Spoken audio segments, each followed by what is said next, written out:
Welcome to the Pelican Brief with your host, David Tapman.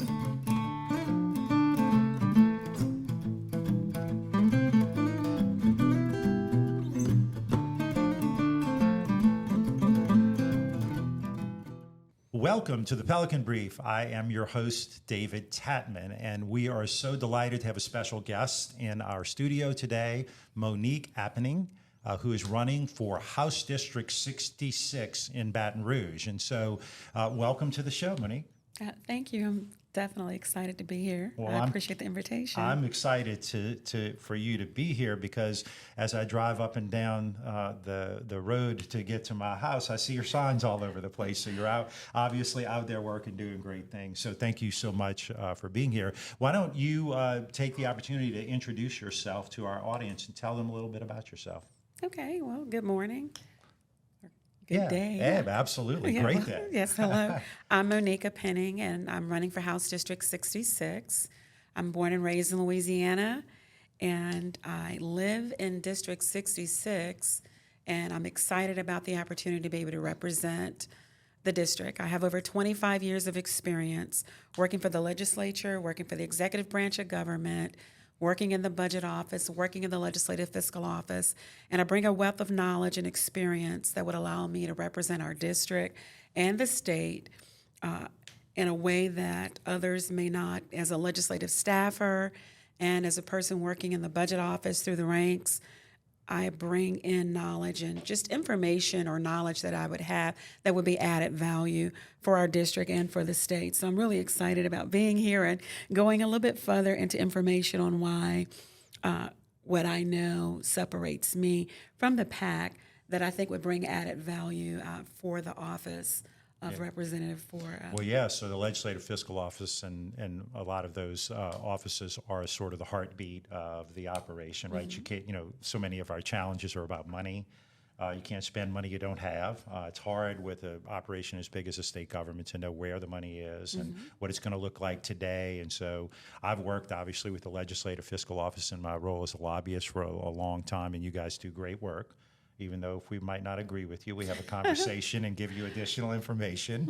And maybe we still don't agree, but you guys, I think, y'all do a great job. And so, and clearly because of that, you understand the inner workings of things like budget and, dollars and where they go a lot better than most and a lot better than me. And I've been doing it for 35 years. So tell us a little bit. I mean, your district is obviously in Baton Rouge. We talked about that a little bit. But just tell us about, the general description geographically of your district. And we'll put a map up for you as well. But tell us just a little bit generally about how is it defined? Well, it's a pretty large landmass. It is. It goes all the way from I-12, O'Neill, all the way down to River Road. And so some of the major areas would be Jones Creek, George O'Neill, Tiger Bend, Harold's Ferry, Hootooshoo, right? Jefferson Highway, Old Perkins Road, Barringer Foreman, Elliott, Babin Road, Monitor Road, parts of Airline, Acord, Highland Road, Bluebonnet Highlands, Antioch, Stomberg, I know, right? And so south, Sherwood Forest, Coursey, Burbank, Nicholson, Kendallwood. I don't know if you know what Kendallwood is. I do. And I mentioned before River Road, but it really is the southeastern part, really, of the parish.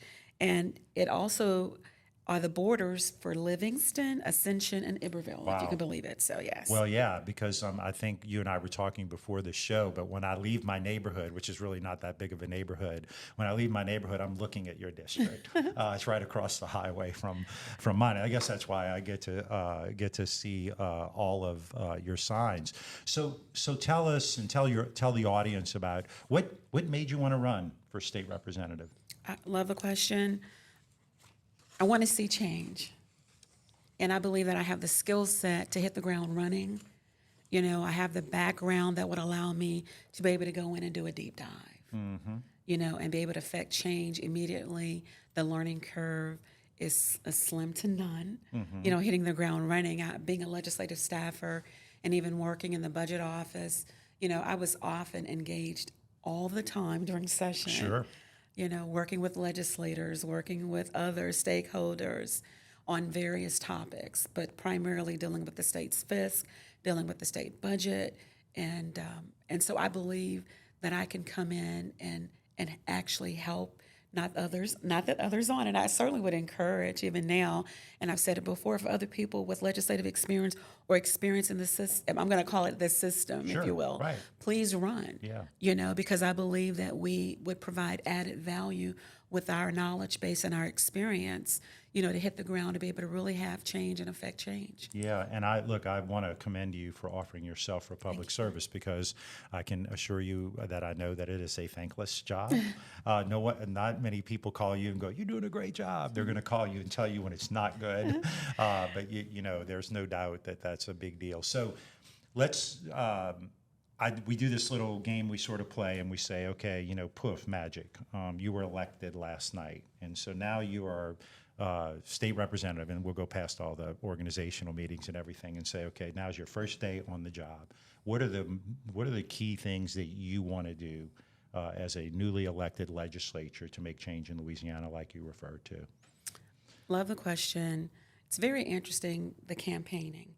I've had interesting meetings with different stakeholders, LIB, Committee 100, PAR, Council for a Better Louisiana, the Chamber, and then I've also had interactions with the Pelican Institute. What's interesting, and why am I talking about them? Because there are things that I want to do that I did not know that they've spent a lot of time and money on things that I'm already interested in doing.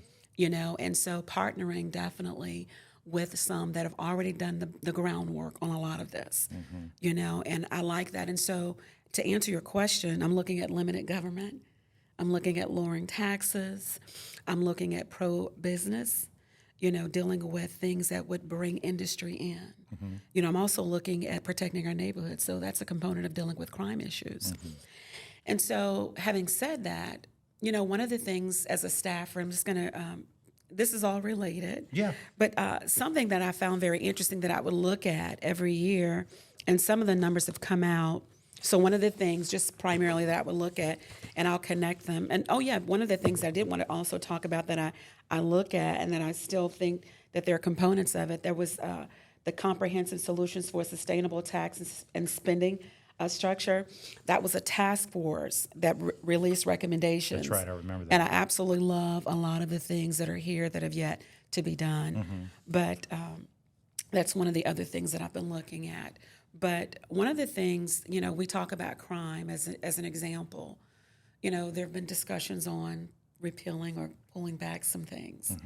There's this saying, and it's in scripture about looking at the outer, but you need to be focused on the inner. Right.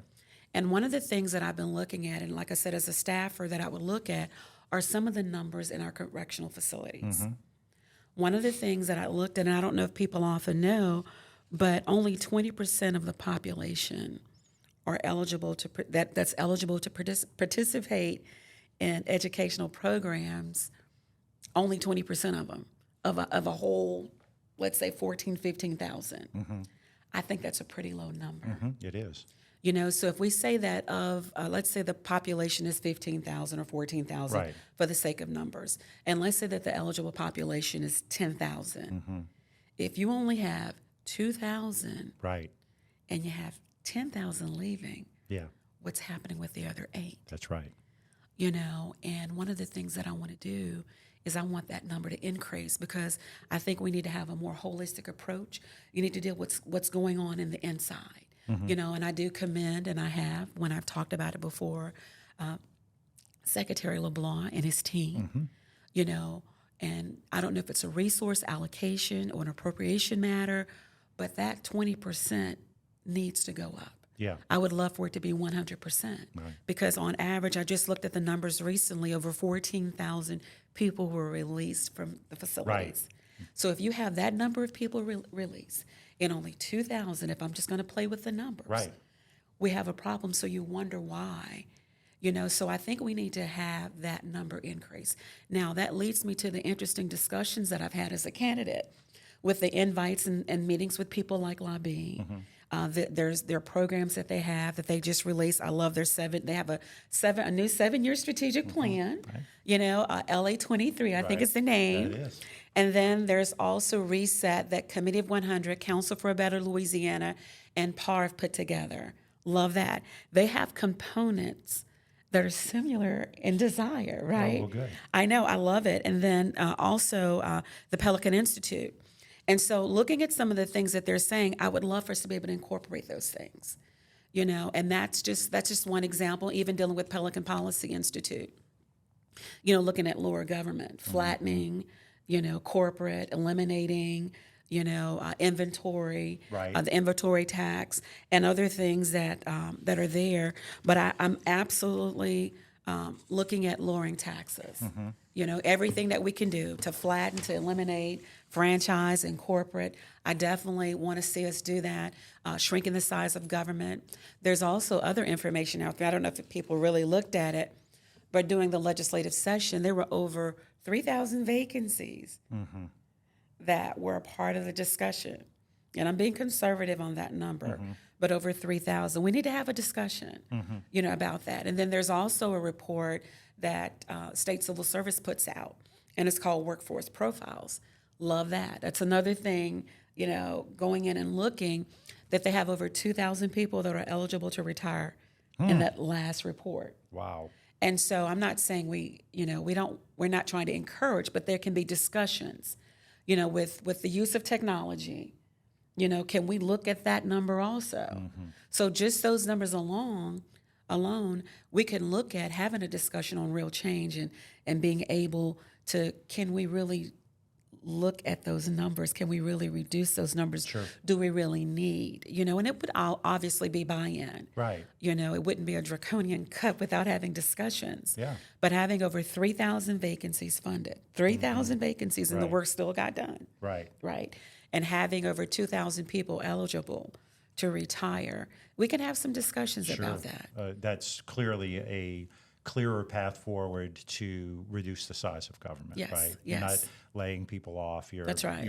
It becomes not the retirement piece, but the other part's attrition in essence, right? If you That's started right. eliminating some of those Right. 3,000 positions. Yeah, see, those are things that I would almost guarantee. I challenge anyone in our listening or viewing audience to tell me you knew that, because I didn't know it. And that is the kind of information that I think you bring from the inside that is incredibly valuable. And, it really is hard to quantify because government is so big.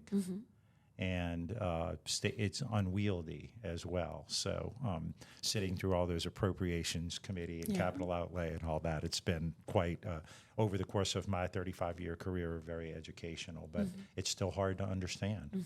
There's a lot of people who've served a long time who don't know the process all the way through. So it's great that you do. So, well, that's exciting. So tell us what's most important. How are you going to win the race? What are you doing? How's it going? How are you going to win the race? So knocking on doors, Good. digital media. I've been doing direct mail, and there's been some digital media going out, Yeah. digital advertising going out, having conversations, having meets and greets, going to different functions. But it's a lot, Yeah. knocking on doors, hearing the background, the feedback from people. It's been very interesting. I've been very encouraged.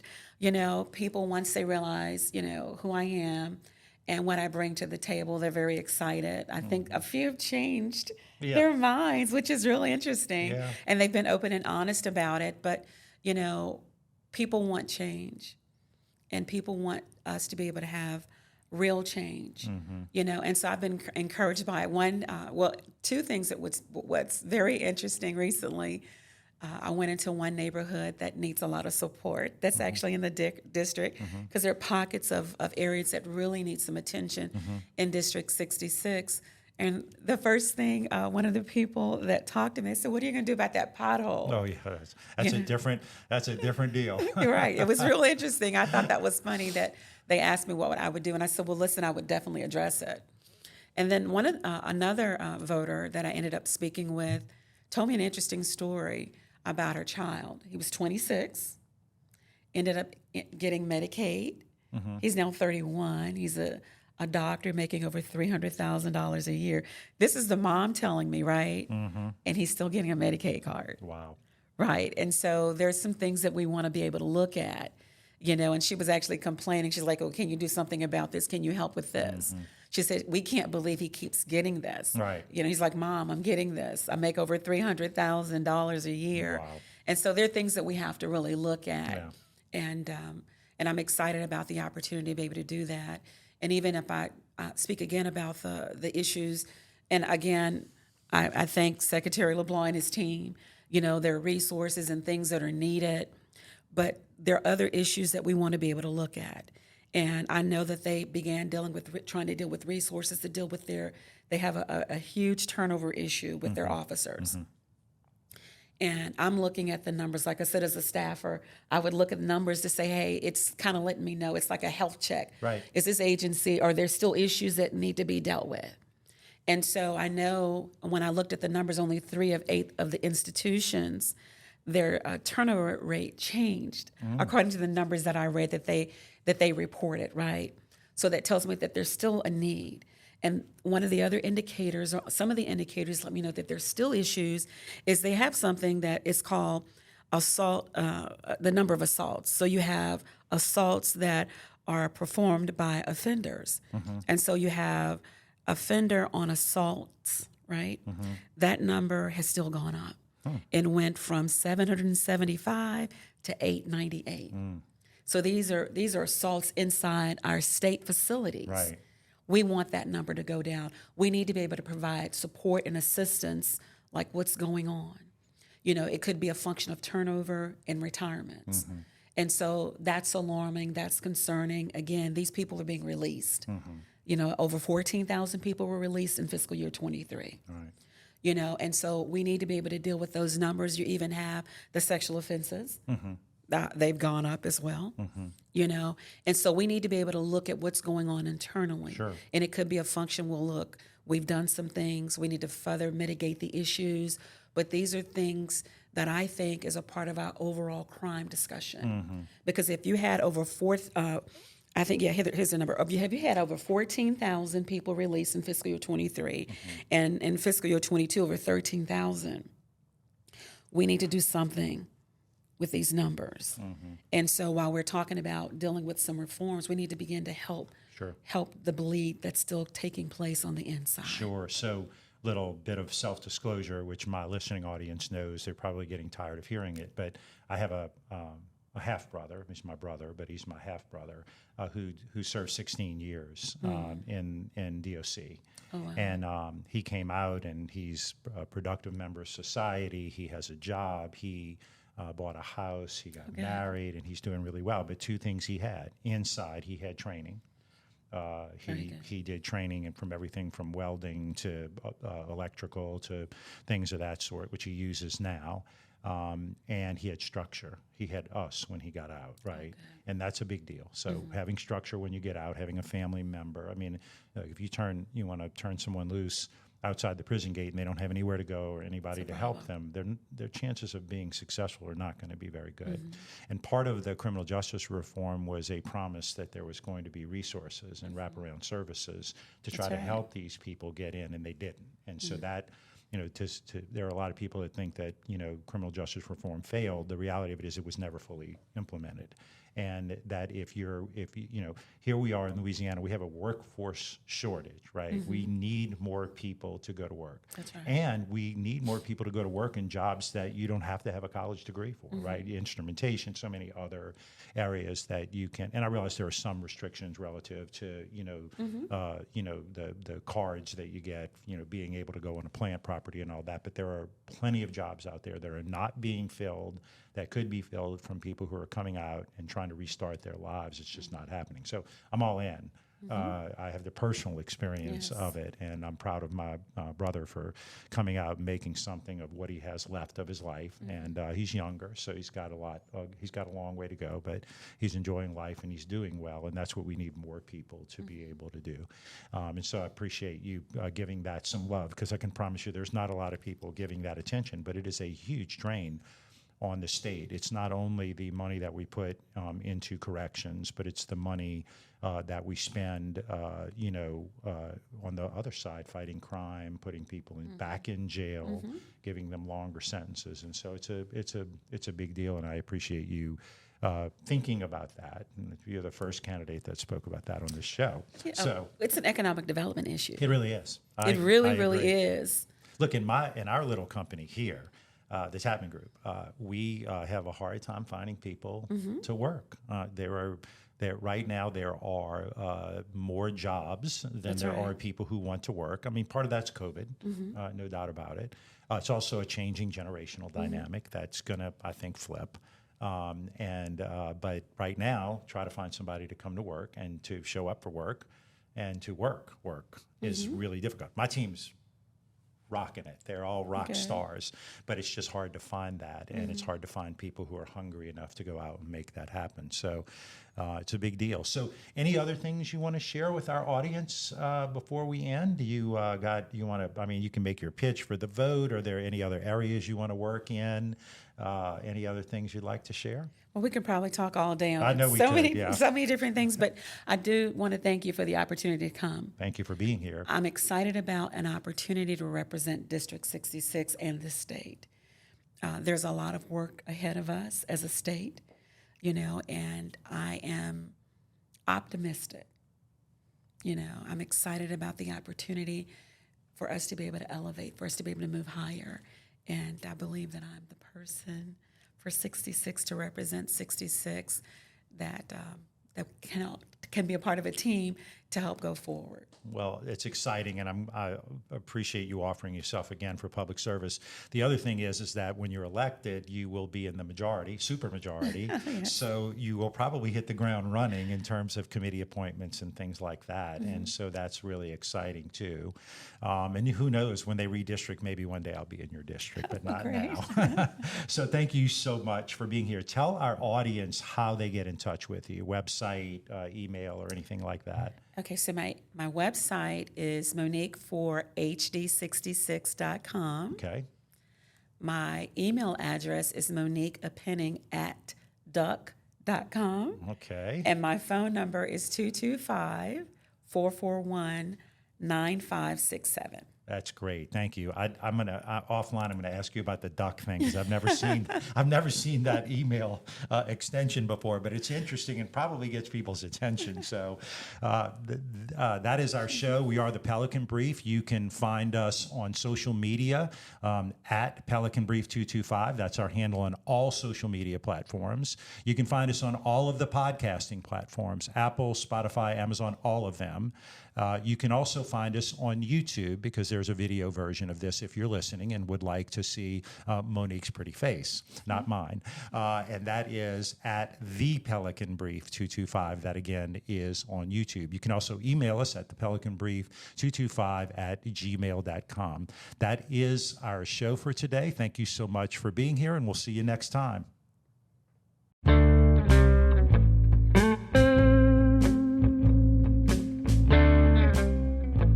The Pelican Brief is an off-script production.